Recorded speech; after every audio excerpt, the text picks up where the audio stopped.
There's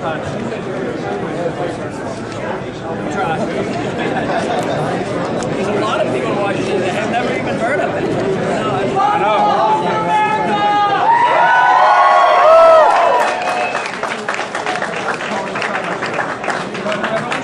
Oh, yes, sir.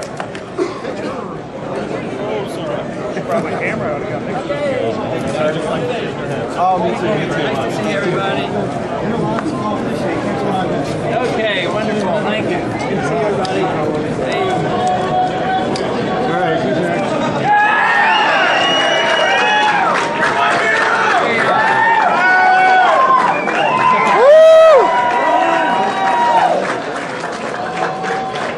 Thank you.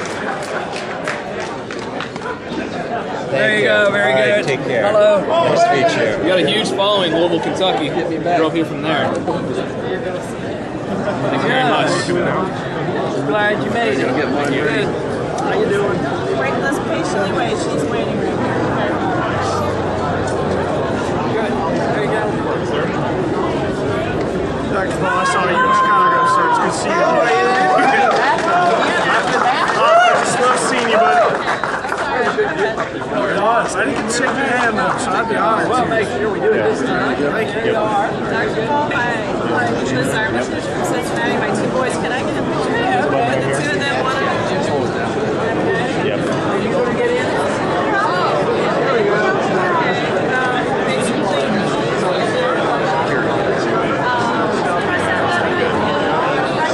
right there, we have to be back far enough. We are. That's my husband. Wait. If I ever leave this back over towards the wall.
Ron Paul, who is staunch supporter of the right to keep your arms. And he's not here just because he's running for president. This is not the first gun rights policy conference that he's been to. He's one of our repeat offenders, too.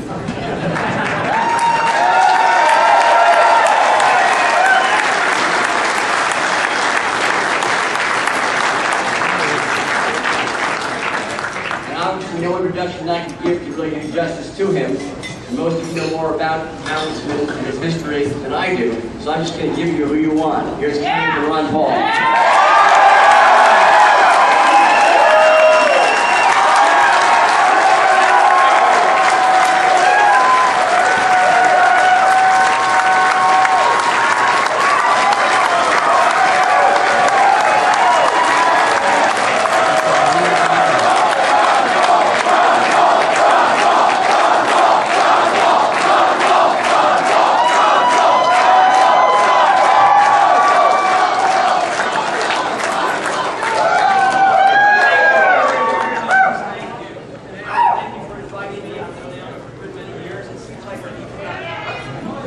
When he put out one of his very first publications back, I believe it was 1976, I attended one of his celebrations on his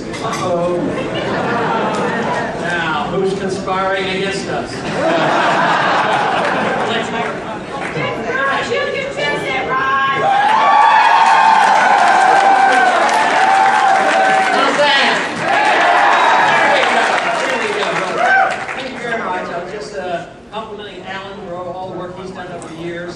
I've had a long association with him. But he did, I think he deceived me a little bit tonight. He said there was he would have a reception, there'd be several hundred people there, and when I come by, and this almost looks like a real revolutionary. One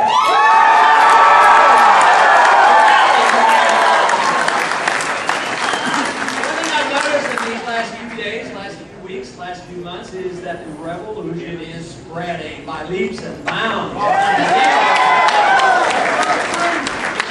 All parts of the Constitution is very, very important, and I emphasize the fact that if you can ignore one part of it, you can ignore any part of it, and that is where we are today. Everybody has picked and choose over the years. We'll ignore this part, but not this other. We'll ignore this part. The Congress does some, the administration does some, the courts does some, and all of a sudden there's nothing left to our Constitution, and that's where our problem is, and we have to emphasize we need to get back and strictly obey the rule of law and our oath of office to obey the Constitution. Somebody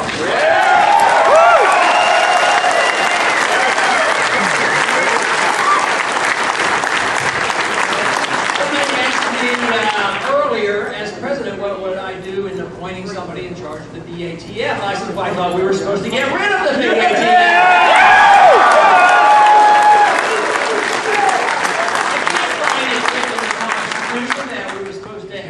Regulatory body that tell us what about alcohol and tobacco and firearms. You know, I like the introduction to the First Amendment, which I applied to all the amendments. The Congress shall write no laws. That's what I like. The Congress shouldn't be writing any laws about your right to own weapons for the sole purpose of defending oneself. That's the purpose of owning weapons. The founders were very clear about this. It wasn't for hunting that we have the Second Amendment. They fear big government, and that is why people should be armed. That doesn't mean that you're agitating for the use of these arms, but it always holds government in check. But what is happening to us today? We are derelict in our duty. We're intimidated and fearful about the 9/11, post-9/11 atmosphere. So what did we do? Did we back off and emphasize Second Amendment rights and property rights? No, we created a monstrosity. This is called the, the Department of Homeland Security. So we have a crisis down in New Orleans. What was the first thing they did? They sent the feds down there and confiscated the guns. We shouldn't allow that to happen.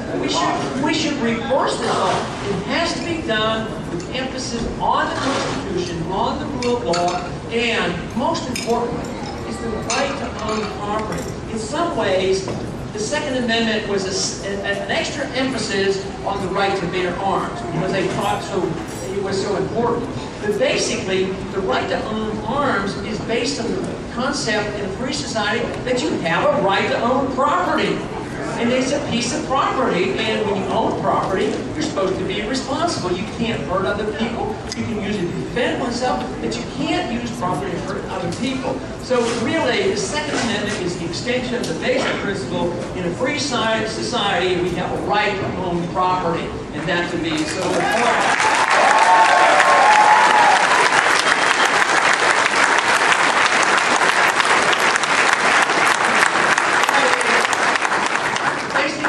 Principle that our country was founded on was, of course, the concept that our lives come to us from a creator. That to me is very important, and others will say that's just a natural right. Anyway, it is important that our lives, our right to our life is natural, and our right to our liberty is natural. But the extension of this is we have the right to pursue our happiness, which means that we ought to have the absolute right to the fruits of our labor entirely. Which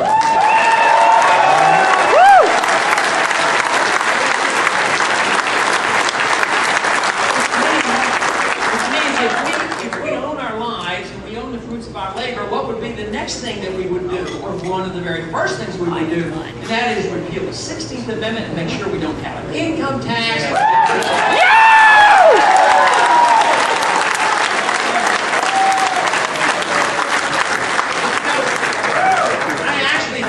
Elected to Congress on 3 different occasions. I was elected in '76 and quickly was unelected. But in the short term I had in 1976, some of you will be aware of what happened in '76. That is when Washington, D.C., a city that Congress has jurisdiction over, introduced this horrible, horrible gun law, which has been a great cause of turmoil and violence and a lot of innocent people being killed because of this very strict gun law. Well, I introduced at that time a resolution of disapproval, which we could do properly under the Constitution. This was dismissed by a lot of the pro-gun people and others, and the argument back then was, well, if it's unconstitutional, the courts will sort it out. Just think now, how many years? That's 30-some years, and they're finally getting around to looking at it in the courts. You know, it's so disgusting in Washington on their attitude about the Constitution. We had a bill that came up once on the Education Committee, and I suggested to them rather strongly, I said, you know, what we're doing is unconstitutional. The chairman of the committee looked at me and he said, well, that may be true, but that's not our responsibility. The courts will decide whether what we do is constitutional or not. That is why we need constitutional people in Washington, from the president on down. So no matter what happens in this campaign, I hope that we never let up. I see something sweeping this country out of great need for more liberty. The great need because we're running into so many problems. And there are so many people excited about being able to join this campaign through the internet in various ways, and it's going fantastically. The one thing I'm convinced of is that this genie of liberty is gotten out of the bottle, and I don't see any way that they can put it back into the bottle.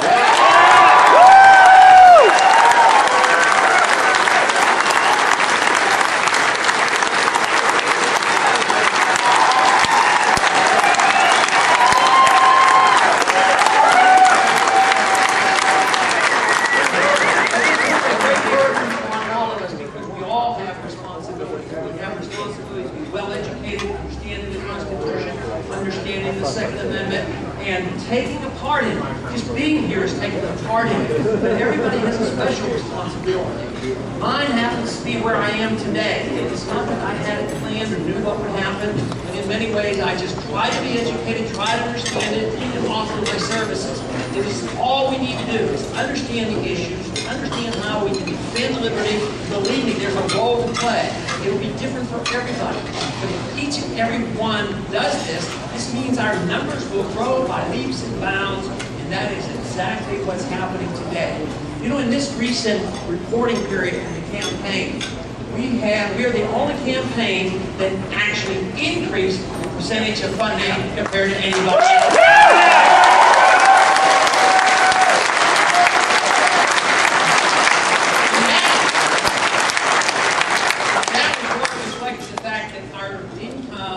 To the campaign went up 114% compared to the second.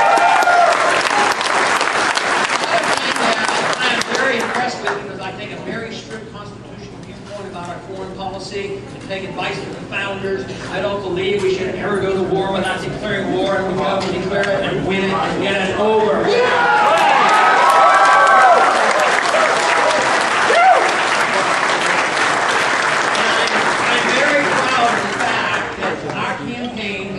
More money from the military personnel than all the other candidates put together.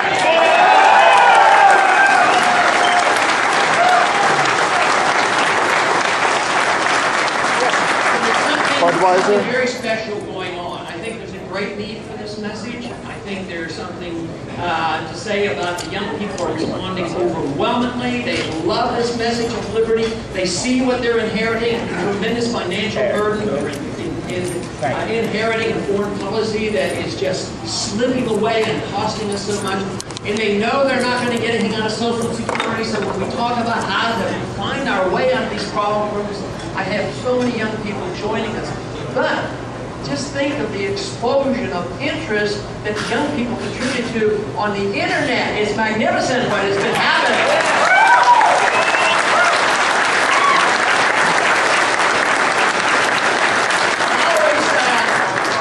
Have been reluctant to get involved and believe that I'm the one to lead the charge, and I have always had to get a little bit of nudging. And pessimistic in the sense that I didn't know how many people would be out there, the remnant, the true believers who knew and understood, who have been pushed around and disgusted and tired. I figured we don't even know the numbers because, you know, we can't count a remnant of people like that. Let me tell you, I found out that the remnant is huge, and the number of people willing to join when they hear the message is growing by unbelievable leaps and bounds. So I just congratulate all of you for all the effort that you have done to promote this campaign. I appreciate that very much.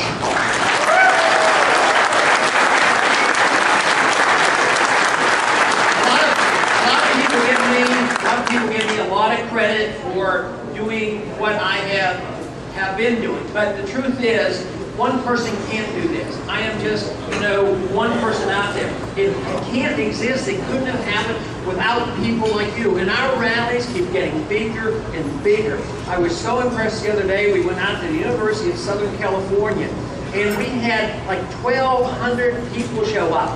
And I thought, wow, this is it. But will they respond to the usual things that so many of the constitutionalists and the conservatives respond to?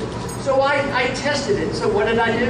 I brought up the subject that has been of special interest of mine for so many years. That had to do with the Federal Reserve System. And they applauded tremendously when I said, let's get rid of it.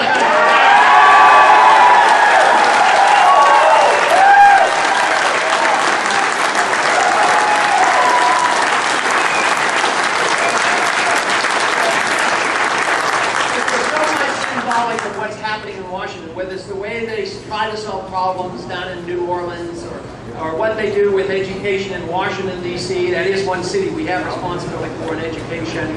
We are now spending $13,000 per student for education in D.C. This is the worst school system in the country.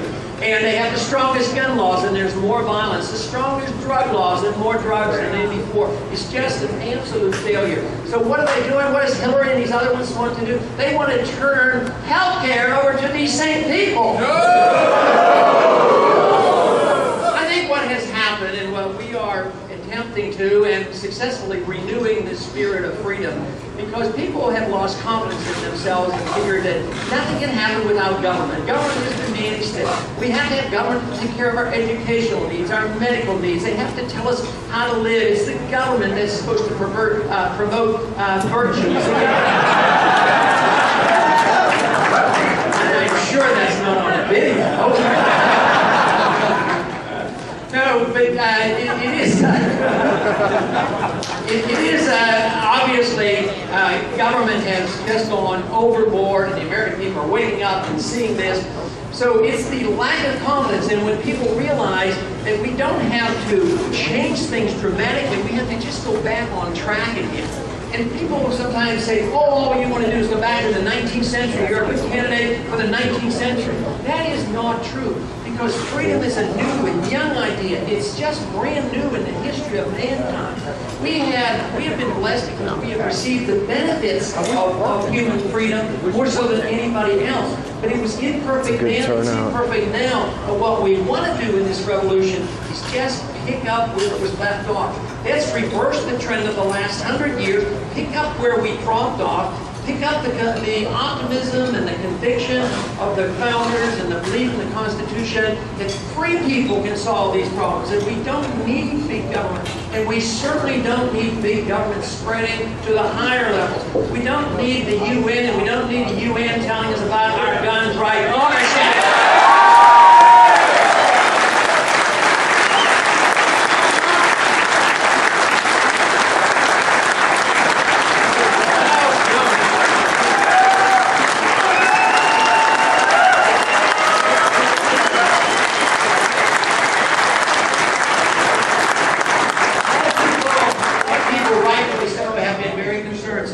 And it was a very, very serious problem. If we don't understand that, we're not going to solve our problem. It is related to our foreign policy, and I'm not going to get into this, but I will touch on it in relationship with the Second Amendment.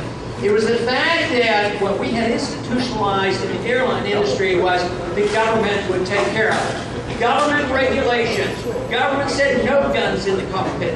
The government said don't resist.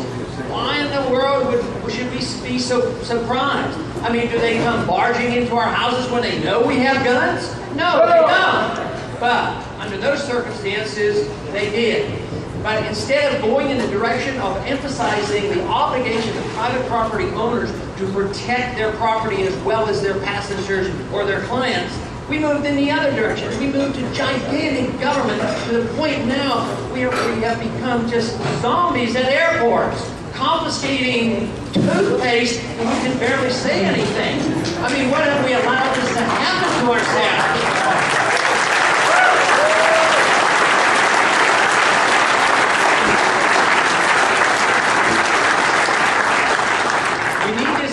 Restored. I believe that freedom has the most compassionate element in any system in the world. A free society and property, free markets, sound money. This is where prosperity comes from. And yet, we as a people and those who advocated limited government in the Constitution have fallen down on making us represent the moral high ground. We have had those who want to steal from one group and give to another and claim they're helping everybody. The truth is, if we really want to help our fellow man, if we want to help any foreign country, any place in the world, whether it's humanitarian aid or military aid, the only thing that we must do, and the only thing that we should be allowed to do is set a good example. Spread the ideas of liberty. Explain to them how capitalism works. Spread the methods of how prosperity comes about. That is what improves society. The responsibility in a free society falls on the individual. The purpose of a free society should be to promote excellence and virtue. Governments can't do that. Once you rely on government to say that we will tell you how to be virtuous and we will tell you how to be fair and prosperous, you have to only do that with the rejection of liberty. The whole purpose of the Constitution was to restrain the government and free the people. All right.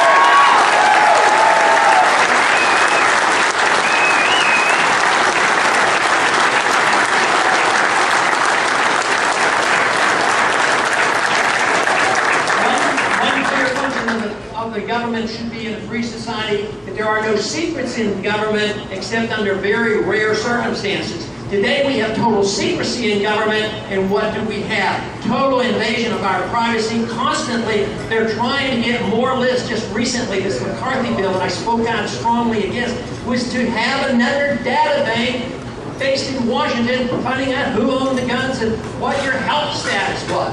This is what we shouldn't have. We should be moving in the direction of restraining the government, releasing the freedoms of people. Those who commit violence, regardless of how, they should be restrained by government. But a free society is based on confidence, not on being bullies. Confidence that we will do the right thing. Responsibility and self-reliance for us as individuals, for our families and friends, and our neighbors and our churches. That's what has worked before. We have to resort to that. The opportunity is coming because the way we're going, we're on the verge of bankruptcy of this country. This dollar is in serious crisis. We can't continue the foreign policy we have. We can't continue expanding the domestic entitlement system. So the time will come. Hopefully we will never have to use the weapons for self-defense, but we should be prepared. But the most important thing that we do is to understand the importance of defending liberty so that we can preserve the greatness of this country. I thank you very much.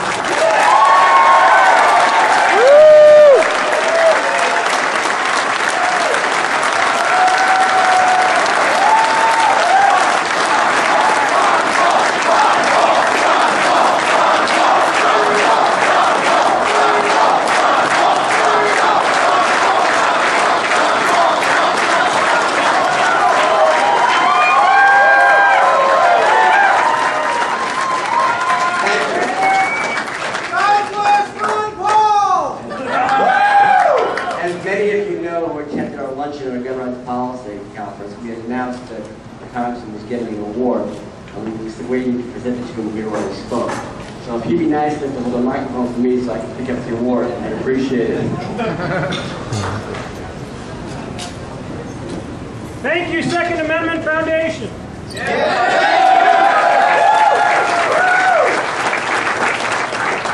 Every year, the Citizens Committee for the Right to Keep and Bear Arms gives out an award to the Gun Rights Legislator of the Year. And for 2007, we're proud to give it to Congressman Ron Paul in recognition of his tireless efforts on behalf of the Second Amendment rights of all Americans. Thank you.